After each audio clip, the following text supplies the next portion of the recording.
Hello hi എല്ലാവർക്കും ലേണിയുടെ പുതിയ വീഡിയോയിലേക്ക് സ്വാഗതം. ഞാൻ ഋതു കൃഷ്ണ. നമ്മളിന്ന് ഡിസ്കസ് ചെയ്യാൻ പോകുന്നത് എന്താണ്? 10th പ്രിലിംസിൻ്റെ PYQ സീരീസിലെ ഭാഗം 6 അല്ലേ? ഓരോ ഭാഗങ്ങൾ part 1, part 2, part 3, part 4, part 5 5 part നമ്മൾ ഡിസ്കസ് ചെയ്തു. ഓരോ പാർട്ടിലും കിട്ടുന്നത് 50 ക്വസ്റ്റ്യൻസ് ആണ്. അങ്ങനെ 250 ക്വസ്റ്റ്യൻസ് നമ്മൾ പഠിച്ച് കഴിഞ്ഞു. ഇനി അടുത്ത പാർട്ടാണ് നമ്മൾ ഡിസ്കസ് ചെയ്യാൻ പോകുന്നത്. ഭാഗം 6 50 ക്വസ്റ്റ്യൻസ് അല്ലേ? അപ്പോൾ നമുക്ക് സമയം ഒട്ടും കളയാനില്ല. വേഗം നമുക്ക് നമ്മുടെ വീഡിയോയിലേക്ക് കടക്കാം. അങ്ങനെ നമ്മൾ ഈ വീഡിയോ കംപ്ലീറ്റ് ചെയ്ത് കഴിഞ്ഞാൽ 10th പ്രിലിംസിൻ്റെ 300 ക്വസ്റ്റ്യൻസ് നമ്മൾ പഠിച്ചു കഴിഞ്ഞു എന്നർത്ഥം അല്ലേ? അപ്പോൾ നമ്മൾ 50 ക്വസ്റ്റ്യൻസ് പറഞ്ഞായിരുന്നു. എൻ്റെ കുമ്പളങ്ങി എന്ന പുസ്തകം എഴുതിയത് ആര് എന്ന് പറഞ്ഞിട്ടാണ് നമ്മൾ നിർത്തിയത്. ആരായിരുന്നു? പ്രൊഫസർ KV തോമസ് ആണ് നമ്മൾ പറഞ്ഞു. ഇനി 51ാമത്തെ ചോദ്യം, ക്വിറ്റ് ഇന്ത്യ സമരവുമായി ബന്ധപ്പെട്ട് കേരളത്തിൽ നടന്ന സംഭവം ഏതായിരുന്നു എന്നാണ്. ഓപ്ഷൻസ് ഉണ്ട്. Option A wagon tragedy, option B സവർണജാഥ, രണ്ടുമല്ല കീഴരിയൂർ ബോംബ് കേസാണ് ക്വിറ്റ് ഇന്ത്യ സമരവുമായി ബന്ധപ്പെട്ട് കേരളത്തിൽ നടന്ന സംഭവം. ഓക്കെ. 52ാമത്തെ ചോദ്യം, തിരുവിതാംകൂർ കൊച്ചി സംയോജനം നടന്ന വർഷം 1949 ഇന്ത്യൻ നാഷണൽ കോൺഗ്രസിന്റെ അധ്യക്ഷനായിരുന്ന ഒരേ ഒരു മലയാളി ആരായിരുന്നു? C ശങ്കരൻ നായരായിരുന്നു അല്ലേ? റൈറ്റ് ആൻസർ ഓപ്ഷൻ എ ആണ്. C Kesavan, barrister GB Pillai എന്ന് കൊടുത്തിട്ടുണ്ട്. C ശങ്കരൻ നായരാണ്. അടുത്ത ചോദ്യം, കേരള റിനൈസൻസ് എന്നാണ്. നവോത്ഥാന നായകന്മാരെ കുറിച്ചുള്ള ചോദ്യങ്ങളാണ് കേട്ടോ ഇനി വരാൻ പോകുന്നത്. 54ാമത്തെ ചോദ്യം, ആത്മവിദ്യാസംഘം സ്ഥാപിച്ചത് ആരാണ് എന്നുള്ളതാണ്. വാഗ്ബടാനന്ദനാണ് ആത്മവിദ്യാസംഘം സ്ഥാപിച്ചത്. VK ഗുരുക്കൾ, വയലേരി കുഞ്ഞിക്കണ്ണൻ ഗുരുക്കൾ എന്നാണ് വാഗ്ബടാനന്ദൻ അറിയപ്പെട്ടിരുന്നത്. കുഞ്ഞിക്കണ്ണൻ എന്നായിരുന്നു അദ്ദേഹത്തിന്റെ ആദ്യ നാമം. അദ്ദേഹത്തിന് വാഗ്ബടാനന്ദൻ എന്ന നാമം നൽകിയത് അദ്ദേഹത്തിന്റെ ഗുരുവാണ്. അദ്ദേഹത്തിന്റെ ഗുരു ആരാണ്? ബ്രഹ്മാനന്ദ ശിവയോഗിയാണ്. ഓക്കെ. 55ാമത്തെ ചോദ്യം, വിദ്യ കൊണ്ട് പ്രബുദ്ധരാവുക, സംഘടന കൊണ്ട് ശക്തരാവുക എന്ന് ഉദ്ബോധിപ്പിച്ചത് ആരാണ് എന്നാണ് ചോദ്യം. ആരാണ്?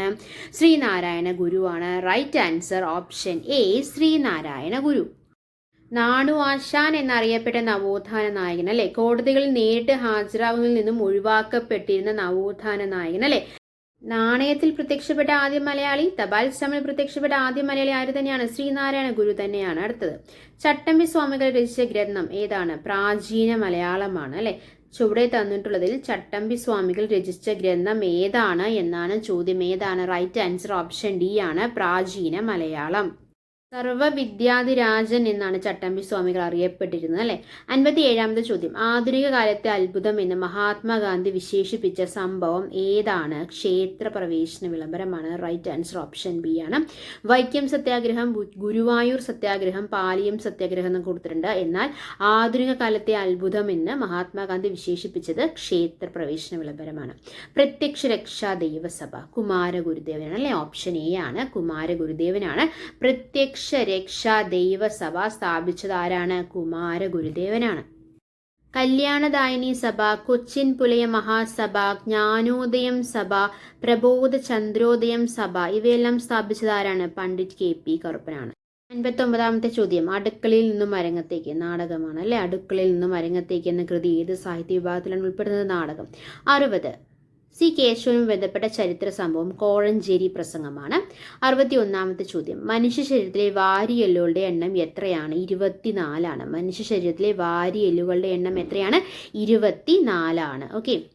ഇതിൽ ഓപ്ഷൻ ഡി നോക്കി, 206. 206 എന്താണ്? മനുഷ്യ ശരീരത്തിലെ ആകെ അസ്ഥികളുടെ എണ്ണമാണ് 206. നമ്മളോട് ചോദിച്ചിരിക്കുന്നത് മനുഷ്യ ശരീരത്തിലെ വാരിയെല്ലുകളുടെ എണ്ണമാണ് ചോദിച്ചിരിക്കുന്നത്. ഓക്കെ. അടുത്ത ചോദ്യം, 62ാമത്തെ ചോദ്യം, മനുഷ്യ ശരീരത്തിൽ യൂറിയ നിർമ്മിക്കപ്പെടുന്ന അവയവം ഏതാണ് എന്നാണ്. ഓപ്ഷൻ എ വൃക്ക, ഓപ്ഷൻ ബി ഹൃദയം, ഓപ്ഷൻ സി കരൾ, ഓപ്ഷൻ ഡി മൂത്രാശയം എന്ന് കൊടുത്തിട്ടുണ്ട്. അപ്പോൾ ഏതാണ് റൈറ്റ് ആൻസർ? ഓപ്ഷൻ സി കരളാണ്. മനുഷ്യ ശരീരത്തിൽ യൂറിയ നിർമ്മിക്കപ്പെടുന്ന അവയവം ഏതാണ്? കരളാണ്. കരൾ എന്ന് പറയുമ്പോൾ ശരീരത്തിലെ രാസപരീക്ഷണശാല ഏതാണ്? കരളാണ്. ഏറ്റവും വലിയ ആന്തരിക അവയവമാണ്. ഏറ്റവും വലിയ രണ്ടാമത്തെ അവയവമാണ്. മനുഷ്യരിലെ ഏറ്റവും വലിയ ഗ്രന്ഥിയാണ് കരൾ എന്ന് പറയുന്നത്. മനുഷ്യരിലെ ഏറ്റവും കൂടുതൽ രാസാഗ്നികൾ ഉൽപ്പാദിപ്പിക്കുന്ന അവയവമാണ് ഇത് കരൾ എന്ന് പറയുന്നത്. മദ്യം ബാധിക്കുന്ന ശരീരാവയവം ഏത് തന്നെയാണ്? കരൾ തന്നെയാണ്. യൂറിയ നിർമ്മാണം നടക്കുന്ന അവയവം ഏതാണ്? കരളാണ് അല്ലേ. അപ്പോൾ ഒരുപാട് ചോദ്യങ്ങൾ, ഒറ്റ ഉത്തരം കരൾ അല്ലേ. 63ാമത്തെ ചോദ്യം, കാൽസ്യത്തിന്റെ അപര്യാപ്ത ശരീരത്തിന്റെ ഏതെല്ലാം പ്രവർത്തനങ്ങളെയാണ് ബാധിക്കുന്നത്? രക്തം കട്ടപിടിക്കും, പേശി പ്രവർത്തനത്തെ ബാധിക്കും, എല്ലിന്റെയും പല്ലിന്റെയും ആരോഗ്യത്തെയും ബാധിക്കും. അപ്പോൾ റൈറ്റ് ആൻസർ മേൽ പറഞ്ഞവയെല്ലാം right answer is option D ആണ്. കാൽസ്യം കുറവാണെങ്കിൽ രക്തം കട്ടപിടിക്കൽ, പേശി പ്രവർത്തനം, എല്ലിന്റെയും പല്ലിന്റെയും ആരോഗ്യം. ഓക്കെ. 64ാമത്തെ ചോദ്യം, മനുഷ്യ രക്തത്തിലെ ഹീമോഗ്ലോബിനുമായി യോജിക്കാത്ത പ്രസ്താവന ഏതാണ് എന്നുള്ളതാണ്. പ്ലാസ്മയിൽ കാണപ്പെടുന്നു എന്നുള്ളതാണ് ഹീമോഗ്ലോബിനുമായി യോജിക്കാത്ത പ്രസ്താവന. 65ാമത്തെ ചോദ്യം, താഴെ പറയുന്നതിൽ ശരിയായ പ്രസ്താവനകൾ ഏതൊക്കെയാണ്? ആദ്യത്തെ, വൈറ്റ് കെയിൻ ടോക്കിംഗ് വാച്ച് ഇവ ഉപയോഗിക്കുന്ന അന്തരാണ്. അത് ശരിയാണ്. വൈറ്റ് കെയിൻ ടോക്കിംഗ് വാച്ച് ഇവ ഉപയോഗിക്കുന്നത് മുടന്തരാണ്. അത് തെറ്റാണ്. പിന്നെ ട്രാക്ടർ വാച്ച് ബ്രെയിൻ ലിബി ഇവ ഉപയോഗിക്കുന്നത് ബദരാണ്. അതും തെറ്റാണ്. അപ്പോൾ റൈറ്റ് ആൻസർ 1ഉം 4ഉമാണ്. 1ഉം 4ഉം കൊടുത്തിരിക്കുന്നത് ഡി അല്ലേ. 1ഉം 4ഉമാണ് right answer. White cane talking watch അന്തരാണ് ഉപയോഗിക്കുന്നത്. ട്രാക്ടർ വാച്ച് ബ്രെയിൻ ലിബി ഇവ ഉപയോഗിക്കുന്നതും അന്തര് തന്നെയാണ്. ഓക്കെ. 66ാമത്തെ ചോദ്യം, താഴെ തന്നിരിക്കുന്നവയിൽ വെണ്ടയുടെ ഇനം ഏതാണ് എന്നുള്ളതാണ് ചോദ്യം. 66ാമത്തെ എന്തൊക്കെയാണ് കൊടുത്തിരിക്കുന്നത്? Ujjwala, Neelima, Mukti, Anamika. Right answer option D ആണ്, അനാമികയാണ്. 67ാമത്തെ ചോദ്യം, അന്തരീക്ഷത്തിലേക്ക് എത്തുന്ന കാർബൺ മോണോക്സൈഡിന്റെ പ്രധാന ഉറവിടം എന്ന് പറയുന്നത് വാഹനങ്ങളിൽ നിന്നുള്ള പുകയാണ്. 68ാമത്തെ ചോദ്യം, താഴെ തന്നിരിക്കുന്നതിൽ ഏത് സ്ഥലത്തെ കണ്ടൽ കാടുകളാണ് കടുവകൾ കാണപ്പെടുന്നത് എന്നാണ് ചോദിച്ചിരിക്കുന്നത്. Option A Tamil Nadu, option B is right answer Paschima Bengal, option C Nagaland, option D Punjab എന്ന് കൊടുത്തിട്ടുണ്ട്. അപ്പോൾ കണ്ടൽ കാടുകളിൽ കടുവകൾ കാണപ്പെടുന്നത് എവിടെയാണ്? പശ്ചിമ ബംഗാളിലാണ് കേട്ടോ. So right answer is option B, Paschim Bengal. ഒരു ഭാഗത്ത് ഹിമാലയ പർവ്വതവും മറുഭാഗത്ത് സമുദ്രവുമുള്ള ഏക ഇന്ത്യൻ സംസ്ഥാനമാണ് പശ്ചിമ ബംഗാൾ. പ്രാചീന കാലത്ത് വംഗദേശമെന്നും ഗൗഡദേശമെന്നും അറിയപ്പെട്ടിരുന്ന സംസ്ഥാനമാണ് ഏത്? പശ്ചിമ ബംഗാൾ. ഏറ്റവും കൂടുതൽ കണ്ടൽ വനങ്ങൾ കാണപ്പെടുന്ന സംസ്ഥാനമാണ് പശ്ചിമ ബംഗാൾ. ആ കണ്ടൽ കാടുകളിലാണ് ഏറ്റവും കൂടുതൽ കടുവകൾ കാണപ്പെടുന്നത് അല്ലെ.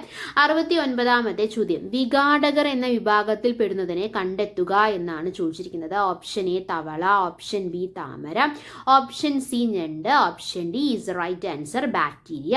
ലോകത്തെ ഏറ്റവും അധികം ചണം ഉൽപ്പാദിപ്പിക്കുന്ന രാജ്യം അത് ഇന്ത്യയാണ്. 70ാമത്തെ ചോദ്യം റൈറ്റ് ആൻസർ ഓപ്ഷൻ സി. 71ാമത്തെ ചോദ്യം, ഒരു ആറ്റോമിക നമ്പറും വ്യത്യസ്ത മാസ് നമ്പറും വ്യത്യസ്ത മാസ് നമ്പറും ഒരേ മൂലകത്തിന്റെ വ്യത്യസ്ത ആറ്റങ്ങളെ ഐസോടോപ്പുകൾ എന്നാണ് പറയുന്നത്. 72ാമത്തെ ചോദ്യം, ആധുനിക പീരിയോഡിക് നിയമം ആവിഷ്കരിച്ച ശാസ്ത്രജ്ഞൻ ആരാണ് എന്നാണ് ചോദിച്ചിരിക്കുന്നത്. അത് മോസ്ലിയാണ്. 73ാമത്തെ ചോദ്യം, ഭൂവൽക്കത്തിൽ ഏറ്റവും കൂടുതലായി കാണപ്പെടുന്ന മൂലകം അത് ഓക്സിജൻ ആണ്. Right answer option C. അടുത്ത ചോദ്യം, 74ാമത്തെ ചോദ്യം, താഴെ കൊടുത്തിരിക്കുന്നവയിൽ അയണിന്റെ അയിര് ഏതാണ് എന്നാണ്. ഓപ്ഷൻസ് തന്നിട്ടുണ്ട്. Option A bauxite, option B haematite, option C calamine, option D cuprite. താഴെ കൊടുത്തിരിക്കുന്നവയിൽ അയണിന്റെ അയിര് ഏതാണ്? ബോക്സൈറ്റ് ആണോ, ഹെമറ്റൈറ്റ് ആണോ? ഹെമറ്റൈറ്റ് ആണ്. റൈറ്റ് ആൻസർ ഓപ്ഷൻ ബി ആണ്. 75ാമത്തെ ചോദ്യം, ആദ്യമായി നിർമ്മിക്കപ്പെട്ട കൃത്രിമ നൂൽത്തരം ഏതാണ് എന്നാണ് ചോദിച്ചിരിക്കുന്നത്. Option A nylon is a right answer. Bakelite, polythene എന്നൊക്കെ കൊടുത്തിട്ടുണ്ട് കേട്ടോ. 76ാമത്തെ ചോദ്യം, ദർപ്പണത്തിൽ പതിക്കുന്ന രശ്മിയുടെ പതനകോൺ 60 ഡിഗ്രി ആണെങ്കിൽ പ്രതിപതനകോൺ എത്രയാണ് എന്നാണ് ചോദ്യം. എത്രയാണ്? ഓപ്ഷൻ എ 40 ഡിഗ്രി എന്ന് കൊടുത്തിട്ടുണ്ട്, ഓപ്ഷൻ ബി 60 ഡിഗ്രി എന്ന് കൊടുത്തിട്ടുണ്ട്. 60 degree is a right answer. 77ാമത്തെ ചോദ്യം, മഴത്തുള്ളികളുടെ ഗോളാകൃതിക്ക് കാരണമായ ബലത്തിനെ എന്താണ് പറയുന്നത്? പ്രതല ബലം, വിസ്കസ് ബലം, ഘർഷണ ബലം, ഭൂഗുരുത്വ ബലം. ഏതാണ്? റൈറ്റ് ആൻസർ ഓപ്ഷൻ എ ആണ്, പ്രതല ബലമാണ്. 78ാമത്തെ ചോദ്യം, ശബ്ദം ഏറ്റവും വേഗതയിൽ സഞ്ചരിക്കുന്നത് ശൂന്യതയിലാണോ? അല്ല. വെള്ളത്തിലാണോ? അല്ല. വായുവിലാണോ? അല്ല. ഏതിലാണ്? ഖരവസ്തുക്കളിലാണ്. റൈറ്റ് ആൻസർ ഓപ്ഷൻ ഡി ആണ്. 79ാമത്തെ ചോദ്യം, ജലത്തിന്റെ സാന്ദ്രത ഏറ്റവും കൂടുതൽ എപ്പോഴാണ് എന്നുള്ളതാണ്. അത് 4 ഡിഗ്രി സെൽഷ്യസിലാണ്. റൈറ്റ് ആൻസർ ഓപ്ഷൻ സി ആണ്. 0 ഡിഗ്രി സെൽഷ്യസ് എന്ന് കൊടുത്തിട്ടുണ്ട്, 100 ഡിഗ്രി സെൽഷ്യസ് എന്ന് കൊടുത്തിട്ടുണ്ട്, 4 ഡിഗ്രി സെൽഷ്യസ് എന്ന് കൊടുത്തിട്ടുണ്ട്, -4 ഡിഗ്രി സെൽഷ്യസ് എന്ന് കൊടുത്തിട്ടുണ്ട്. ജലത്തിന്റെ സാന്ദ്രത ഏറ്റവും കൂടുതൽ 4 ഡിഗ്രി സെൽഷ്യസിലാണ്. മാസ് പകുതിയാവുകയും പ്രവേഗം ഇരട്ടിയാവുകയും ചെയ്താൽ വസ്തുവിന്റെ ഗതികോർജം എന്ന് പറയുന്നത് എന്ത് സംഭവിക്കുന്നു? ഇരട്ടിയാകുന്നു അല്ലെ. മാറുന്നില്ല എന്നുള്ളത് തെറ്റാണ്. 4 ഇരട്ടിയാകുന്നു എന്നുള്ളത് തെറ്റാണ്. പകുതിയാകുന്നു എന്നുള്ളത് തെറ്റാണ്. മാസ് പകുതിയാവുകയും പ്രവേഗം ഇരട്ടിയാവുകയും ചെയ്താൽ വസ്തുവിന്റെ ഗതികോർജം എന്ന് പറയുന്നത് എന്ത് സംഭവിക്കുകയാണ് ചെയ്യുന്നത്? ഇരട്ടിയാകുന്നു അല്ലെ. അടുത്ത ചോദ്യം മാത്സ് ആണ് അല്ലേ. 81ാമത്തെ ചോദ്യം 1/2 + 1/4 + 1/8 + 1/16 ദശാംശ രൂപം എന്ന് പറയുന്നത് 0.9375 ആണ്.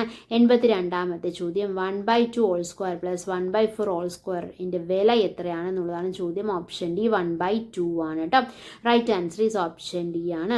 ഓക്കെ, അടുത്ത ചോദ്യം 83ാമത്തെ ചോദ്യം. 83ാമത്തെ ചോദ്യത്തിൻ്റെ ആൻസർ എന്താണ്? ഓപ്ഷൻ ബി ആണ്. 23 is the answer for the question 83.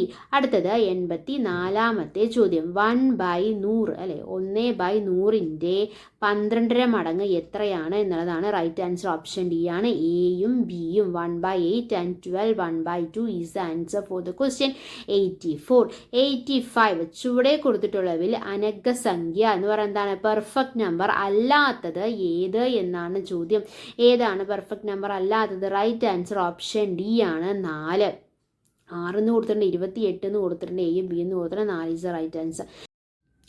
അടുത്ത ചോദ്യം 86ാമത്തെ ചോദ്യം. സാത്വിക് 35 ലക്ഷം രൂപയ്ക്ക് ഒരു പഴയ വീട് വാങ്ങുകയും 3 ലക്ഷം രൂപ അറ്റകുറ്റപ്പണികൾക്കായി ചെലവഴിക്കുകയും ചെയ്തു. പിന്നെ അവൻ അത് 5% ലാഭത്തിൽ വിറ്റു. എങ്കിൽ സാത്വിക്കിന് എത്ര രൂപ കിട്ടി എന്നുള്ളതാണ് ചോദ്യം. എത്ര രൂപയാണ്? റൈറ്റ് ആൻസർ ഓപ്ഷൻ ബി ആണ്. 39,90,000 രൂപയാണ് അല്ലേ. 35 ലക്ഷം രൂപയ്ക്ക് ഒരു പഴയ വീട് വാങ്ങുകയും 3 ലക്ഷം രൂപ അറ്റകുറ്റപ്പണികൾക്ക് ചെലവഴിക്കുകയും ചെയ്തു. അപ്പോൾ അത് 5% ലാഭത്തിൽ വിറ്റുക എങ്കിൽ സാത്വിക്കിന് എത്ര രൂപ കിട്ടി? Right answer option B. 87ാമത്തെ ചോദ്യം. 24 മീറ്ററും 16 മീറ്ററും നീളമുള്ള 2 PVC പൈപ്പുകൾ ഒരേ നീളത്തിൽ പരമാവധി നീളത്തിൽ മുറിക്കണം. ഓരോ കഷ്ണത്തിൻ്റെയും പരമാവധി നീളം എത്രയായിരിക്കും എന്നാണ് ചോദ്യം. Option A 10 metre, option B 16 metre, option C 8 metre is the right answer. Okay, അടുത്ത ചോദ്യം 88ാമത്തെ ചോദ്യം. സമയം കളയാൻ വേണ്ടിയിട്ട് വലിയ വലിയ ചോദ്യങ്ങൾ അല്ലേ. ഒരു NH റോഡിലൂടെ 3 വ്യത്യസ്ത ജംഗ്ഷനുകളിലെ ട്രാഫിക് ലൈറ്റുകൾ നിരീക്ഷിച്ചപ്പോൾ ഓരോ 60 സെക്കൻഡിലും 120 സെക്കൻഡിലും 24 സെക്കൻഡിലും കുഴപ്പമില്ല, LCM കണ്ടുപിടിച്ചാൽ മതി അല്ലേ. അവ പച്ചയായി മാറുന്നു. വലിയ ചോദ്യമാണെങ്കിലും ഉത്തരം എളുപ്പമായിരിക്കും. രാവിലെ 7 മണിക്ക് സിഗ്നലുകൾ ആരംഭിച്ചപ്പോൾ എല്ലാ ലൈറ്റുകളും പച്ചയായിരുന്നു. അതിനുശേഷം എത്ര സമയം കഴിഞ്ഞ് 3 സിഗ്നലുകൾ ഒരേ സമയം വീണ്ടും പച്ചയായി മാറും? Right answer option D 2 minute. 89ാമത്തെ ചോദ്യം. കുമാരൻ കുറച്ച് ദിവസങ്ങളിൽ പാൽ വിൽപ്പന പരിശോധിച്ചപ്പോൾ ഒരു ദിവസം ശരാശരി വരുമാനം 150 രൂപയാണ് എന്ന് കണ്ടു. ഇതേ രീതിയിൽ തുടർന്നാൽ ജൂൺ മാസത്തിൽ കുമാരന് പാൽ വിൽപ്പനയിൽ എത്ര രൂപ കിട്ടും എന്നാണ് ചോദ്യം. 4,650 രൂപ, 4,500 രൂപ, 4,560 രൂപ, 180 രൂപ. ഏതാണ് റൈറ്റ് ആൻസർ? ഓപ്ഷൻ എ ആണോ, ഓപ്ഷൻ ബി ആണോ, ഓപ്ഷൻ സി ആണോ, ഓപ്ഷൻ ഡി ആണോ? കുമാരൻ കുറച്ച് ദിവസങ്ങളിലെ പാൽ വിൽപ്പന പരിശോധിച്ചപ്പോൾ ഒരു ദിവസത്തെ ശരാശരി വരുമാനം 150 രൂപയാണ് എന്ന് കണ്ടു. ഇതേ രീതിയിൽ തുടർന്നാൽ ജൂൺ മാസത്തിൽ കുമാരന് പാൽ വിൽപ്പനയിൽ നിന്ന് എത്ര രൂപ കിട്ടുമെന്നാണ് ചോദിച്ചത്. 4,500 രൂപ. ഓക്കെ, അടുത്ത ചോദ്യം 90ാമത്തെ ചോദ്യം. ഒരു ബസ് യാത്രയുടെ ആദ്യത്തെ 120 കിലോമീറ്റർ ദൂരം ശരാശരി 30 km/h വേഗത്തിൽ, അടുത്ത 120 കിലോമീറ്റർ ശരാശരി 20 km/h വേഗത്തിലുമാണ് സഞ്ചരിക്കുന്നത്. മുഴുവൻ യാത്രയിലെ ശരാശരി വേഗം എന്ന് പറയുന്നത് 24 km/h ആണ്. റൈറ്റ് ആൻസർ ഓപ്ഷൻ ബി ആണ്. 91ാമത്തെ ചോദ്യം. അപ്പു പി എന്ന സ്ഥലത്ത് നിന്ന് 2/3 കിലോമീറ്റർ കിഴക്കോട്ട് സഞ്ചരിച്ച ശേഷം 1.5/7 കിലോമീറ്റർ പടിഞ്ഞാറോട്ടും സഞ്ചരിച്ചു. എങ്കിൽ പിയിൽ നിന്ന് ഇപ്പോൾ അവൻ എത്ര ദൂരെയാണ് എന്നാണ് ചോദ്യം. റൈറ്റ് ആൻസർ ഓപ്ഷൻ ബി ആണ്. 1/21 കിലോമീറ്റർ പടിഞ്ഞാറ് എന്നുള്ളതാണ് റൈറ്റ് ആൻസർ. അപ്പോൾ വേറെ കൊടുത്തിട്ടുണ്ട്, നമ്മൾ തെറ്റിക്കാൻ വേണ്ടി 5/7 കിലോമീറ്റർ കിഴക്ക് എന്ന് കൊടുത്തിട്ടുണ്ട് അല്ലേ. അപ്പോൾ റൈറ്റ് ആൻസർ എഴുതാം. 92ാമത്തെ ചോദ്യം. 5, 12, 31, 68 എന്ന ശ്രേണിയിലെ അടുത്ത പദം ഏതാണ് എന്നുള്ളതാണ് ചോദ്യം. 110. Option A 110, option B 125, option C 116, option D 129. ഏതാണ് റൈറ്റ് ആൻസർ? റൈറ്റ് ആൻസർ വന്നിട്ട് ഓപ്ഷൻ ഡി ആണ്, 129. ഓക്കെ, അടുത്ത ചോദ്യം 93ാമത്തെ ചോദ്യത്തിൽ കടക്കാം. അപ്പോൾ 93ാമത്തെ ചോദ്യം എന്താണ്? ചുവടെയുള്ള ചിത്രങ്ങളിൽ അടുത്ത ചിത്രവുമായി വരുന്നത് ഏതാണ് എന്നുള്ളതാണ്. ഏതാണ് ഇതിൽ കാണുമ്പോൾ പറയാം. റൈറ്റ് ആൻസർ ഓപ്ഷൻ ഡി ആണ് കേട്ടോ. ഡി ആണ് വരിക. ഓക്കെ, അടുത്ത ചോദ്യം 94ാമത്തെ ചോദ്യം അല്ലേ. ചുവടെയുള്ള ചിത്രങ്ങൾ സൂചിപ്പിക്കുന്ന സംഖ്യ. ഇങ്ങനത്തെ ടൈപ്പ് ഓഫ് ക്വസ്റ്റ്യൻസ് ഇപ്പോൾ കുറവായിരിക്കും കേട്ടോല്ലോ. ചുവടെയുള്ള ചിത്രങ്ങൾ സൂചിപ്പിക്കുന്ന സംഖ്യ ഏതാണ് എന്നുള്ളതാണ് ചോദിച്ചിരിക്കുന്നത്. ഏതാണ്? Option A 3/4 × 3, 3 divided by 1/4, 3 into 1/4, 3 plus 1/4. The right answer option C ആണ്. ഓക്കെ, അടുത്തത് 95ാമത്തെ ചോദ്യം. ചതുരത്തിലെ വിട്ടുപോയ കളത്തിലെ സംഖ്യ ഏതാണ് എന്നുള്ളതാണ്. Option A 7, option B 3, option C 0. ഏതാണ് റൈറ്റ് ആൻസർ? ഓപ്ഷൻ ബി ആണ് അല്ലേ, 3 ഓക്കെ. അടുത്ത ചോദ്യം 96ാമത്തെ ചോദ്യം. 96ാമത്തെ ചോദ്യം എന്താണെന്ന് നോക്കാം. -3, 5 - 2 പ്ലസ് എന്നല്ലേ അത്, plus -3 × 0 is equal to dash എന്നാണ് കൊടുത്തിരിക്കുന്നത്. റൈറ്റ് ആൻസർ ഓപ്ഷൻ സി ആണ്, -9 ആണ്. അടുത്തത് 97ാമത്തെ ചോദ്യം. ഒറ്റയാനെ കണ്ടെത്തുക എന്നുള്ളതാണ്. ഓപ്ഷൻ എ പേന, option B uniform, option C പുസ്തകം, ഓപ്ഷൻ ഡി പെൻസിൽ. ഒറ്റയാനെ കണ്ടെത്തുക ഏതാണ്? റൈറ്റ് ആൻസർ ഓപ്ഷൻ ബി ആണ്, യൂണിഫോം ആണ്. അടുത്ത ചോദ്യം സമാന ബന്ധം കണ്ടെത്തുക. വൃത്തസ്തംഭം 3, അങ്ങനെയെങ്കിൽ അർദ്ധഗോളം എത്ര വരും എന്നുള്ളതാണ് ചോദിച്ചിരിക്കുന്നത്. Option A 1, option B 2 is the right answer. Okay, അടുത്തത് 99ാമത്തെ ചോദ്യം. ചുവടെ തന്നിട്ടുള്ളിൽ നിന്ന് ദ്വിമാന രൂപങ്ങൾ കണ്ടെത്തുക എന്നുള്ളതാണ് 99ാമത്തെ ചോദ്യം. ദ്വിമാന രൂപങ്ങളാണ് അല്ലേ, എന്തൊക്കെയാണ്? വൃത്തം എന്ന് കൊടുത്തിട്ടുണ്ട്, സപ്തഭുജം എന്ന് കൊടുത്തിട്ടുണ്ട്, വൃത്തസ്തൂപിക, ഷഡ്ഭുജം. ഏതൊക്കെയാണ്? Right answer 1, 2, 4. വൃത്തം, സപ്തഭുജം, ഷഡ്ഭുജം. വൃത്തസ്തൂപിക വരില്ല അല്ലേ, ദ്വിമാന രൂപങ്ങൾ. അപ്പോൾ 1, 2, 4 ഈസ് ദ റൈറ്റ് ആൻസർ. ദ്വിമാന രൂപങ്ങൾ ഏതൊക്കെയാണ്? വൃത്തം, സപ്തഭുജം, ഷഡ്ഭുജം. അവസാനത്തെ ചോദ്യം 100ാമത്തെ ചോദ്യം. ശ്രുതിയുടെ പിതാവ് ശ്രുതിയുടെ മുത്തച്ഛനേക്കാൾ 26 വയസ്സ് ഇളയതും ശ്രുതിയേക്കാൾ 29 വയസ്സ് കൂടുതലുമാണ്. മൂവരുടെയും പ്രായത്തിന്റെ ആകെ തുക എന്ന് പറയുന്നത് 135 വർഷമാണ് എങ്കിൽ ശ്രുതിയുടെ വയസ്സ് എന്ന് പറയുന്നത് 17 വയസ്സായിരിക്കും. റൈറ്റ് ആൻസർ ഓപ്ഷൻ സി ആണ്. 18 എന്ന് കൊടുത്തിട്ടുണ്ട്, 46 എന്ന് കൊടുത്തിട്ടുണ്ട്, 72 എന്ന് കൊടുത്തിട്ടുണ്ട്. അപ്പോൾ ശ്രുതിയുടെ പിതാവ് ശ്രുതിയുടെ മുത്തച്ഛനേക്കാൾ 26 വയസ്സ് ഇളയതും ശ്രുതിയേക്കാൾ 29 വയസ്സ് കൂടുതലുമാണെങ്കിൽ മൂവരുടെയും പ്രായത്തിന്റെ ആകെ തുക 135 വർഷവും കൊടുത്തിട്ടുണ്ട്. അങ്ങനെയെങ്കിൽ ഒരാളുടെ പ്രായമാണ് കണ്ടുപിടിക്കുന്നത്. എളുപ്പമാണ് അല്ലേ. ഈ ഒരു ഭാഗം എന്ന് പറയുമ്പോൾ കേരള റിനൈസൻസ് എന്നും അതുപോലെ തന്നെ മനുഷ്യ ശരീരം എന്ന ടോപ്പിക്കിൽ നിന്നും ക്വസ്റ്റ്യൻസ് ഉണ്ടായിരുന്നു അല്ലേ. മനുഷ്യ ശരീരം എന്ന ടോപ്പിക്കിൽ നമുക്ക് ഇൻട്രസ്റ്റിംഗ് ആയിട്ടുള്ള കുറച്ച് കാര്യങ്ങൾ നോക്കാം. എന്നാൽ പഠിക്കാനുള്ള കാര്യങ്ങൾ തന്നെയാണ്. മനുഷ്യ ശരീരത്തിലെ സാധാരണ താപനില എന്ന് പറയുന്നത് 37 ഡിഗ്രി സെൽഷ്യസ് ആണ്. ഫാരൻഹീറ്റിൽ എങ്ങനെ പറയും? 98.6 ഫാരൻഹീറ്റ് ആണ് അല്ലേ. മനുഷ്യ ശരീരത്തിലെ ആകെ അസ്ഥികളുടെ എണ്ണം 206 ആണ്. മനുഷ്യ ശരീരത്തിലെ ആകെ പേശികളുടെ എണ്ണം 639 ആണ്, 639 അല്ലേ. ആകെ ക്രോമസോമുകളുടെ എണ്ണം 46 ആണ്. ആകെ നാഡികളുടെ എണ്ണം എന്ന് പറയുന്നത് 43 ജോഡിയാണ്. അതിൽ 12 ജോഡി ശിരോനാഡിയും 31 ജോഡി സുഷുമ്ന നാഡിയാണുള്ളത്. മനുഷ്യശരീരത്തിലെ ആകെ അവയവങ്ങൾ എത്രണ്ണമാണ്? 80 അവയവങ്ങളാണ് മനുഷ്യശരീരത്തിൽ ആകെ ഉള്ളത്. 80 അവയവങ്ങളാണ്. ഏറ്റവും വലിയ അവയവം അതിലേതാണ്? ത്വക്കാണ് അല്ലേ. ഏറ്റവും വലിയ ജ്ഞാനേന്ദ്രിയമാണ് ത്വക്ക് എന്ന് പറയുന്നത്. ഏറ്റവും വലിയ ആന്തരികാവയവം ഏതാണ്? കരലാണ്. ഏറ്റവും വലിയ ഗ്രന്ഥിയും കരൾ തന്നെയാണ്. അപ്പോൾ ഏറ്റവും വലിയ അവയവം, മനുഷ്യ ശരീരത്തിലെ ഏറ്റവും വലിയ അവയവം ഏതാന്ന് ചോദിച്ചു കഴിഞ്ഞാൽ അത് ത്വക്കാണ്. ഏറ്റവും വലിയ അന്തസ്രാവി ഗ്രന്ഥി ഏതാണ്? തൈറോയിഡ് ഗ്രന്ഥിയാണ്. ഏറ്റവും വലിയ മനുഷ്യ ശരീരത്തിലെ ഏറ്റവും വലിയ അസ്ഥി ഏതാണ്? ഫിമറാണ്. 50 സെന്റിമീറ്റർ ആണുള്ളത്. മനുഷ്യ ശരീരത്തിലെ ഏറ്റവും വലിയ പേശി എന്ന് പറയുന്നത് ഗ്ലൂട്ടിയസ് മാക്സിമസ് ആണ്. മനുഷ്യരിലെ ഏറ്റവും നീളമുള്ള കോശം ന്യൂറോൺസ് ആണ്, നാഡീകോശമാണ്.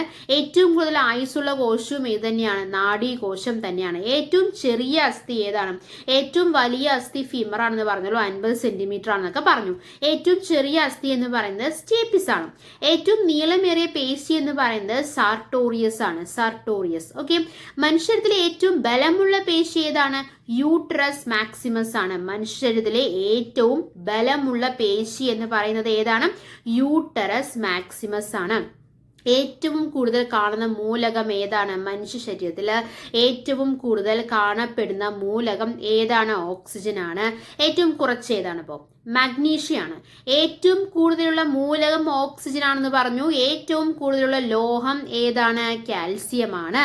എന്നാൽ ഏറ്റവും കാഠിന്യമേറിയ ഭാഗം, മനുഷ്യ ശരീരത്തിലെ ഏറ്റവും കാഠിന്യമേറിയ ഭാഗം ഏതാണ്? ഇനാമലാണ് അല്ലെ. മനുഷ്യ ശരീരത്തിലെ ഏറ്റവും കാഠിന്യമേറിയ ഭാഗം ഏതാണ്?